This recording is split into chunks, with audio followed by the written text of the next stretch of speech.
राजस्थान के जयपुर के रहने वाला कौशल राठी अपने घर में अपने बेडरूम में अपनी पत्नी कीर्ति के साथ गहरी नींद में सोया हुआ था।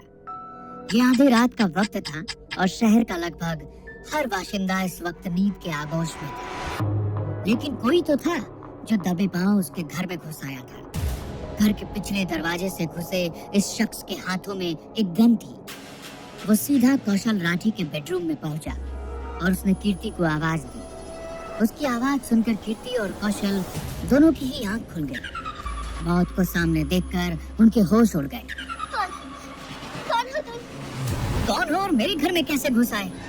लेकिन इससे पहले कि कोई कुछ समझ पाता, अपने मुंह पर कपड़ा बांधे खड़े उस आदमी ने गन से गोली चला दी। कीर्ति के चीखने की आवाज से घर गूंज उठा। एक ही सेकंड में कीर्ति की मौत हो गई। कौशल उस आदमी को आंखें फाड़े देख रहा था। वो आदमी वहां से चला गया। अगली सुबह जब ये केस पुलिस के पास पहुंचा तो पुलिस ने कातिल का पता लगाने के लिए केस की तहकीकात शुरू कर दी। अलग अलग एंगल से इस केस को देखा जा रहा था। आपकी किसी से कोई दुश्मनी? नहीं सर, हमारी किसी से क्या दुश्मनी होगी। मेरी पत्नी तो वैसे भी लोगों से कम ही बात करती थी। पता नहीं कौन था वो जिसने मेरी पत्नी के साथ ये सब किया। ठीक है, कातिल जो भी हो जल्द ही पुलिस के गिरफ्त में होगा। पुलिस अब मुजरिम को तलाशने में लगी हुई थी। कीर्ति और कौशल के घर के आसपास रहने वाले लोगों से जब कीर्ति और कौशल के बारे में पता किया तो पुलिस को पता चला कि कुछ साल पहले ही दोनों यहाँ आकर रहने लगे थे। दोनों के बारे में ऐसी कोई बात पुलिस को पता नहीं चली जिसकी वजह से उन पर शक किया जा सके। इसी बीच पुलिस इन्वेस्टिगेशन करने के लिए एक बार फिर से कौशल के घर पहुंची और उनके घर की तलाशी ली गई। ये तलाशी? इसकी क्या जरूरत है सर? पुलिस को अपना काम करने दीजिए। हम अच्छी तरह जानते हैं कि क्या करना है और क्या नहीं। कांस्टेबल प्रताप, अच्छी तरह से घर की तलाशी लो। जी सर। कांस्टेबल प्रताप ने कौशल और कीर्ति के घर की तलाशी ली और कुछ पेपर्स लेकर वो पुलिस स्टेशन लौट गए। कीर्ति के मोबाइल से उसके कॉल डिटेल्स भी निकाले जा रहे थे, लेकिन उनमें भी कोई ऐसा नंबर नहीं था जिसके आधार पर कोई सुराग मिल सके। कुछ मिला कौशल के घर से? सर, ये इनके आधार कार्ड, कुछ प्रॉपर्टी के पेपर्स और कुछ डॉक्यूमेंट्स हैं। ज्यादा कुछ नहीं, लेकिन इनमें ऐसा कुछ नहीं है सर जिससे कुछ पता चल सके। इंस्पेक्टर ने उन सारे डॉक्यूमेंट्स को देखा। उनमें से एक प्रॉपर्टी के पेपर पर इंस्पेक्टर की नजर ठहर गई। ये पेपर्स किसी दिव्या शर्मा नाम की औरत की प्रॉपर्टी के पेपर थे। ये दिव्या कौन है प्रताप? पता नहीं सर, इनकी कोई रिश्तेदार होगी या कोई मिलने वाली। इसकी प्रॉपर्टी के पेपर इनके घर में क्या कर रहे हैं? इन पेपर्स पर राजस्थान के किसी गांव का एड्रेस भी है। एक हवलदार को भेजो और पता करो ये दिव्या शर्मा कौन है। और सुनो, इसके बारे में अभी कौशल को पता नहीं चलना चाहिए। जी सर, ये बात उस तक नहीं पहुंचेगी। दिव्या शर्मा नाम की जिस औरत के नाम के प्रॉपर्टी के पेपर्स कौशल के घर से बरामद हुए थे, उन पेपर्स पर मौजूद एड्रेस पर जब दिव्या के बारे में पता किया गया तो एक चौंकाने वाली न्यूज सामने आई। पुलिस को पता चला कि दिव्या शर्मा की मौत कुछ साल पहले हो चुकी थी। उसके परिवार के बारे में किसी को कोई खबर नहीं थी।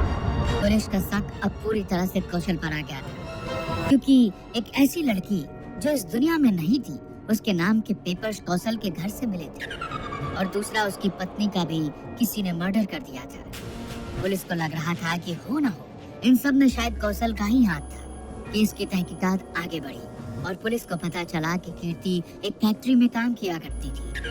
पुलिस ने उस फैक्ट्री के मैनेजर रमेश को बुलवाया। दोस्तों सर, आपने बुलाया? तो बात ये है रमेश बाबू कि आपकी फैक्ट्री में काम करने वाली कीर्ति राठी का मर्डर हुआ है।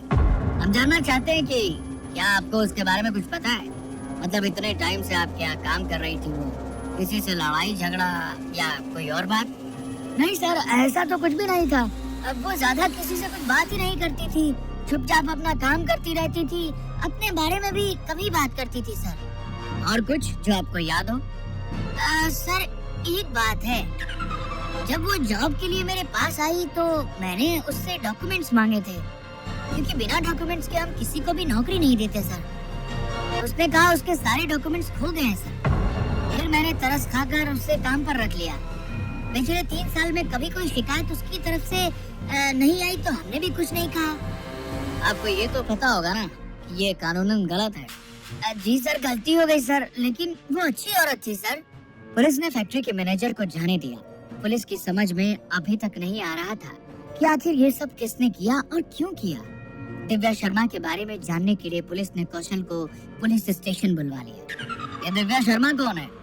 कोई नहीं सर, मेरी वाइफ कीर्ति की दोस्त थी। इसकी प्रॉपर्टी के पेपर आपके घर में क्या कर रहे हैं? दरअसल सर, वो दिव्या का इस दुनिया में कोई नहीं था। वो बहुत बीमार हो गई थी तो उसने अपने पेपर्स कीर्ति को दे दिए थे, लेकिन फिर उसकी मौत हो गई और ये पेपर्स हमारे ही पास रह गए। कहीं आपकी ये कहानी मनगढ़ंत तो नहीं मिस्टर कौशल? आप कैसी बात कर रहे हैं सर? मैं भला आपको कहानी क्यों सुनाऊंगा? इसका जवाब मैं आपको देता हूँ। तो हुआ ये कि कल एक आदमी हमारे पास आया। उसका नाम दीपक शर्मा है। दीपक शर्मा? अरे आप तो घबरा गए। वो अब भी यही है, मैं उसे बुलाता हूँ। वैसे दीपक का कहना है कि उसने ही आपकी पत्नी कीर्ति राठी का मर्डर किया है। जी मैं कुछ समझा नहीं। रावत, दीपक को बुला के ला। अगर मुजरिम आपके हाथ लग गया है तो आप उसे जेल में डाल दीजिए ना सर। उसने मेरी बीवी को मारा है। वही तो प्रॉब्लम है, हम उसे नहीं बल्कि आपको जेल में डालेंगे मिस्टर कौशल। मुझे?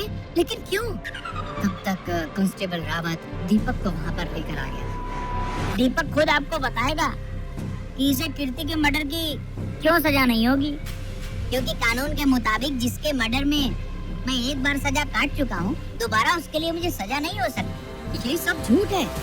झूठ ये नहीं, झूठ आप बोल रहे हैं।